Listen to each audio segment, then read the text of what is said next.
TikTok's potential US ban has sent alarm bells ringing throughout the creator community. Here's how the music business is preparing for a world without it. Since early last year, TikTok has become a valuable tool for record label executives like RCA Records Senior VP Digital Marketing Tariq Al-Hamdani, who has secured partnerships with top influencers on the platform to promote Say Grace's Boys Ain't Shit, Doja Cat's Say So and other songs in their videos. So when President Donald Trump signed an executive order earlier this month effectively banning the Chinese-owned app in the US, unless it sells its operations there to an American company, citing national security risks, Al-Hamdani was understandably concerned. For us, TikTok has been a tremendous way of reaching a very young music listener who is the base of our whole industry, he says. I'm still really hopeful that the idea of a shutdown is largely a political tool and not necessarily a real conversation. A TikTok ban would be an obvious blow to the platform's community of more than 100 million US users, who benefit from the app's ability to give creators a voice, as 20 top creators, with a combined 129 million followers, explained in an open letter to Trump on August 2, not to mention the company's more than 1,500 employees at offices across the US, including in New York, Silicon Valley and a new Los Angeles outpost that opened in January.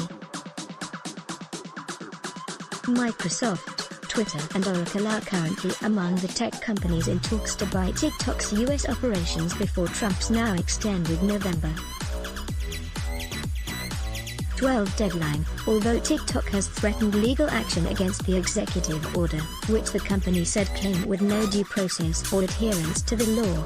Regardless of how it all shakes out, numerous music and influencer marketing executives agree that the future of digital content is in short-form video, generally meaning 15 to 30-second clips, and that the same strategies the music industry uses to promote music on TikTok will continue to be applicable, and just as important, in the future. In that sense, it matters less whether TikTok itself survives or not, explains Brian Nelson, the co-founder of digital marketing agency The Network Effect, and more that we're actually witnessing the birth of a format, TikTok, which grew out of the lip-syncing social app Musical.ly, after the Chinese tech firm ByteDance bought and then merged it with its own similar app in 2018, has enjoyed a status as the dominant short-form video app for the past 2 years. Twitter's 6-second video platform Vine shut down in early 2017.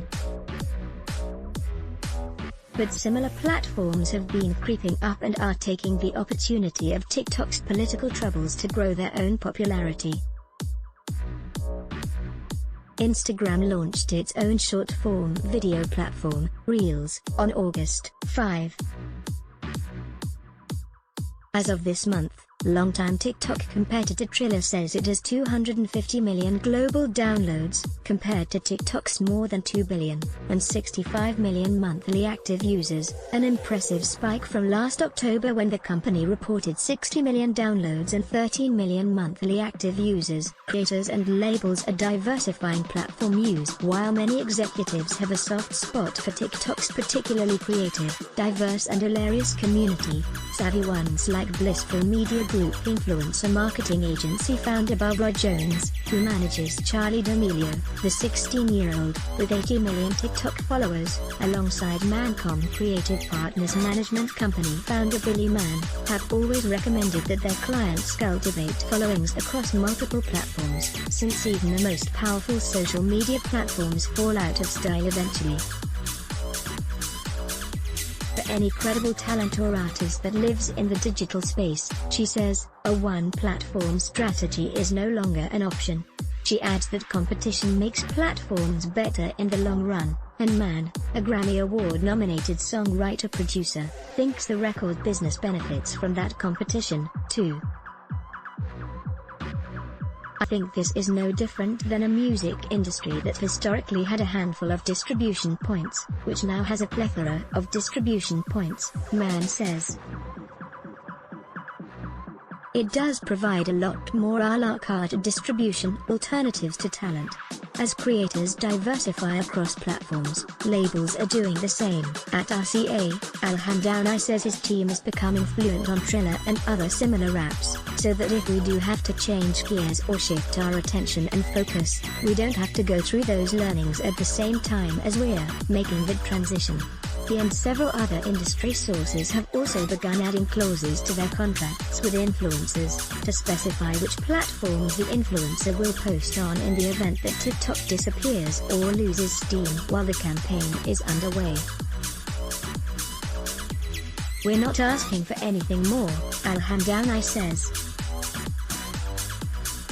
"We're just asking for, if we end up getting less than what we paid for, to help us make up the gap." TikTok's changing role in music discovery before marketers like Al Hamdani caught on to TikTok's promotional opportunities, though. The platform had served as a path for undiscovered acts to find new listeners organically, like Lil Nas X, whose Old Town Road blew up through a dance challenge on the platform. So if we lose TikTok, will we lose its democratization of music discovery as well?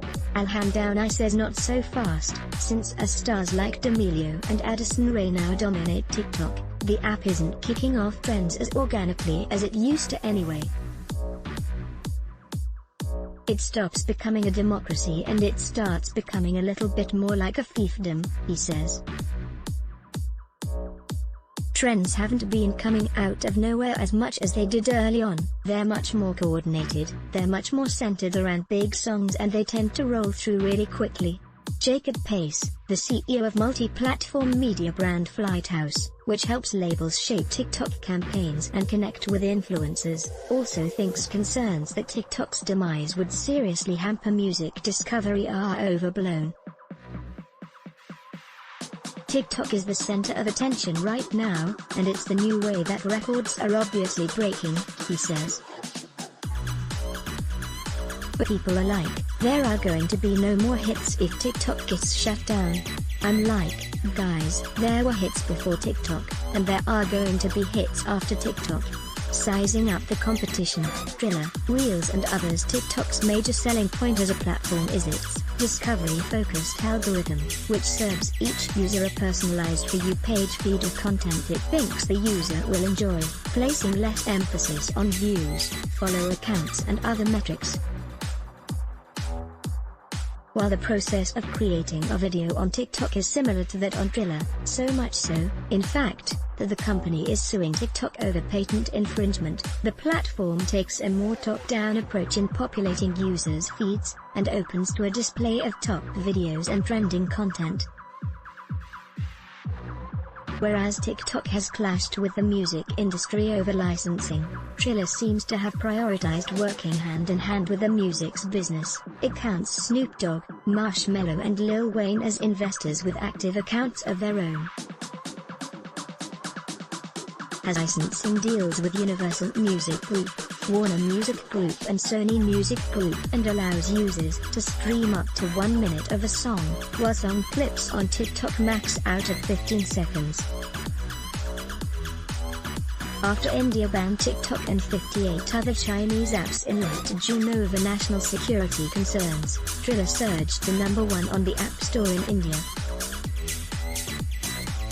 As of this week, Trump himself is a verified user, but behind closed doors, some music industry executives are skeptical of Triller, which displays a sign with the phrase "TikTok is for kids" inside its Los Angeles headquarters. They have a little bit too much of a top-down approach, where they get these big celebrities and investors and all these different things, said one executive in the influencer and music space, who spoke on the condition of anonymity for fear of harming business relationships. It doesn't really lead to die-hard users, it just kind of gets you a flash-in-the-pan moment. As for the platform's choice to hire social media influencer Josh Richards as Chief Strategy Officer in July, I thought it was kind of a corny move, the executive said, but hopefully, Triller gets what they want. Meanwhile, Instagram has an obvious advantage with Reels. It's amazing that their new features live inside of a platform with billions of users every month, says Network Effect co-founder Brian Mandler. Another prominent executive in the influencer space who asked to remain anonymous thinks that any brands looking for a TikTok alternative will head to Reels first. Brands are comfortable working through Instagram, Facebook, and Business Manager, the executive said. They like the data they can get, the ad placement they can do. That will feel the most comfortable, versus another platform that's still in its evolution. Even so, it's too early to tell whether Reels will rally enough creators to compete with TikTok, and for now, many Instagram users appear to be simply re-uploading their TikTok videos to Reels, with the TikTok watermark still attached. Other platforms are bubbling up, such as Byte, which launched in February from the creator of Vine, the Chinese-owned Zing, which launched in May, and Dubsmash, the platform known as the originator of the Renegade Dance Challenge, which has been around since 2014 but has seen renewed popularity in the age of TikTok. According to a report from app analytics firm Sensor Tower, these three apps plus Triller collectively saw close to 1.5 million downloads in the week of July 27, after Trump threatened to ban TikTok, a 361% uptick from the prior week. More competitors are still to come. YouTube and Snapchat are reportedly working on TikTok-like products or features, and their user base is already fit right between Gen Z and young millennials, notes Mandler, so it's really the perfect space, if they can get it right and get it in front of them.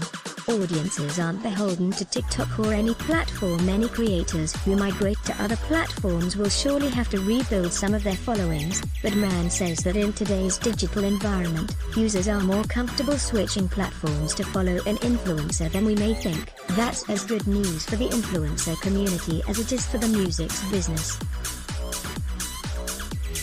What shouldn't be underestimated is how fluid digital native Gen Zers are at maneuvering the changing tides in the digital world, he says. My 6-year-old will adapt to whatever digital platform is the platform being used.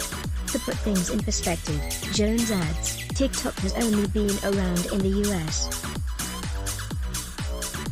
since 2018, and really only rose to prominence over the past year. While she and other executives interviewed for this story think TikTok will ultimately survive, and maybe even benefit from the current publicity, in truth, she says, all platforms are simply renting their audiences, and the ability to adapt is crucial for both influencers and music marketers.